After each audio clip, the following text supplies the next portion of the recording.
So first I want to say I can't believe this video needs to be made. Secondly, I want to say shame on me for being so shocked that this video needs to be made. And thirdly, I apologize to my Jewish kindred for being so shocked that this video needs to be made and that it takes something like Kanye West making anti-Semitic remarks for me to think maybe I need to, as a person of faith, as a clergy person, actually speak out against anti-Semitism. So yeah, mea culpa on all of that. First of all, I just want to say, if you are a decent human being, I think we all know, just from a human standpoint, we should not hate or harm any group of people. That's just should be a human thing. However, if you also are a human who identifies as Christian and you believe there's anything in our scriptures that not only gives you permission to, but calls upon you to harm, hurt, abuse any particular group of people, or individuals for that matter, then you have been a victim of spiritual malpractice. You are misusing scripture, you are using the Bible as a weapon, and that is not what the Bible is for. There's no other way to say that. If you think the Bible is calling on you to hate any particular group of people, you got it wrong. You just did. So stop. Get some help, learn more. There's not enough time for that in this video. So, this latest wave of anti-Semitism has been kicked off by everybody's favorite Kanye West, who's gone off on a tear about Jewish people and has given other people permission to get loud, to speak out, to take hateful actions. This is nothing new, and I love this tweet that came out recently. It's actually a tweet about a press release that a company that was producing a completed documentary on Kanye West, they recently put this out. Check it out. Says, this morning, after discussion with our filmmakers and distribution partners, we made the decision not to proceed with any distribution for our recently completed documentary about Kanye West. We cannot support any content that amplifies his platform. Kanye is a producer and sampler of music. Last week, he sampled and remixed a classic tune that has charted for over 3,000 years, the lie that Jews are evil and conspire to control the world for their own gain. The song was performed a cappella in the time of Pharaohs, Babylon, and Rome, when acoustic with the Spanish Inquisition and Russia's Pale of Settlement, and Hitler took the song electric. Kanye has now helped mainstream it in the modern era. So yeah, there is nothing new under the sun here. But one of the things that this latest wave, if you will, of anti-Semitism, it's made me start to think about where my own attitudes towards Jewish people come from and why I'm not more present to anti-Semitism in our world. And one of the reasons why is I didn't really know that was a thing. I mean, I didn't know it was a thing now. I thought it was something that happened in the way back until I was an adult. And here's why.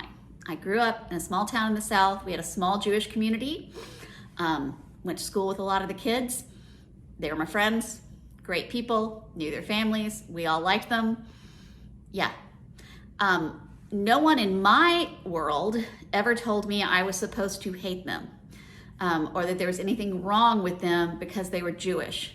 I am almost positive they themselves experienced some of that prejudice, but me in my clueless little world was not aware of that. And I do remember, I also grew up in a church that did not spend their time convincing me that people who didn't believe exactly the way I did were going to hell. And I do remember it coming up. I grew up in the Bible Belt, and I remember having that feeling of, oh wait, I know people who aren't Christian. And I couldn't make that work. I couldn't make the idea that just because they weren't Christian, that this God that I knew about and believed in and loved and who loved me was going to send these people to hell because they weren't Jesus people. Didn't make sense to me. And fortunately, when I talked to my parents about that, my deeply, devoutly religious parents, it didn't make sense to them either. And so I grew up being a very committed, very devoted Christian who believed that the God who created us all was not going to leave any part of God's creation in the dust. So I didn't grow up with any kind of anti-Semitism being fed to me, and quite frankly, I was pretty shocked as an adult to find out that it was still out there. I read Anne Frank, Diary of Anne Frank, just like everybody else. I studied history again, thought that was in the way back. One more thing that kind of contributed to my own attitudes towards Jewish people, or forgive me, lack of concern about their safety or their well-being is, so many of you know I'm an only child, and I grew up at a time before cable television, well before the internet, and out of necessity, I learned to read very early. And it was also a time when there weren't a ton of books for kids in elementary, middle school. Ran through those Beverly Cleary books pretty quickly. And I started exploring my parents' very extensive library. My parents had and still do have a lot of books. And they had a series of books by this Jewish humorist named Sam Levinson. And so I started reading those books. I was reading them as early as first grade, and I know that because I remember taking some of Sam Levinson's jokes to show and tell in my first grade class. And I will tell you that the first graders did not share mine and Sam's sense of humor. So that was also my picture of Jewish people. Sam Levinson wrote stories about growing up Jewish in a city, it was either Chicago or New York, I don't even remember. But what I knew about Jewish people is they had big families and they ate great food and they were hilarious. So yeah, that also shaped my naivete about the situation of Jewish people and the anti-Semitic behaviors that still pervade our country today. So, what do we do when we as Christians come up against anti-Semitism? How do we engage with it? Now, I'm going to say something a little bit strange here, but stick with me. Now, I know I'm kind of preaching to the choir here. I can't imagine I've got a lot of anti-Semite people sticking with me at this point, but perhaps I am preaching to the choir of me. Those of you who, like me, have just not been as present or engaged or paying attention to the fact that anti-Semitism is very real and it affects our Jewish siblings, our Jewish kindred each and every day, and we shouldn't be ignoring it and we should be speaking out about it. Perhaps you are the choir I am preaching to today.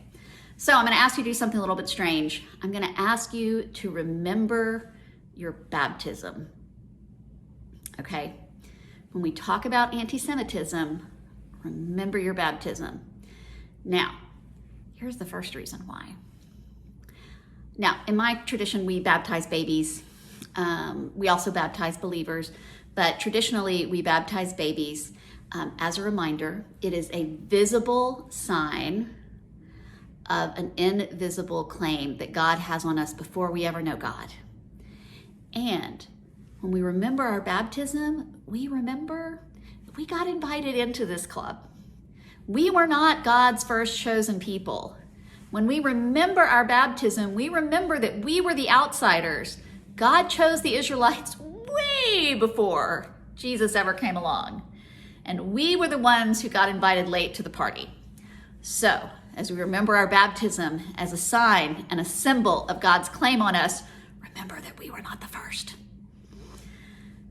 Now, here's where it gets a little problematic. We remember our baptism, one God, one faith. Yikes, that puts us in the same league as people who are actually causing a lot of the anti-Semitic rhetoric, who are causing the pain, who are causing the harm, who are causing the hurt. We all claim the same God, the same baptism, the same faith. And that's really uncomfortable, and that requires some really uncomfortable situations and conversations. So let us remember our baptism so that we remember who claims us and who we are called to be, so that we can be brave enough and strong enough to enter into those difficult, hard conversations and situations. Yeah, let's remember our baptism. And here's another reason when we talk about anti-Semitism in this world and the fact that it is still going on. And sometimes we can just get so overwhelmed by how sucky the world is. And it can just seem like it's never going to get any better and nothing we do is going to make a difference. And we remember our baptism Because in my tradition, one of the things that is said whenever we baptize a baby, whenever we baptize an adult, we ask whatever adult is present, do you reject evil and its power in the world? Now that's kind of a weird way of saying it. It sounds kind of old-fashioned, but what we're saying is, do you affirm that you believe that God is more powerful than evil in this world?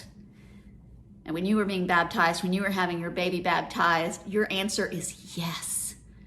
And when we remember our baptism, we remember that yes, we do in fact believe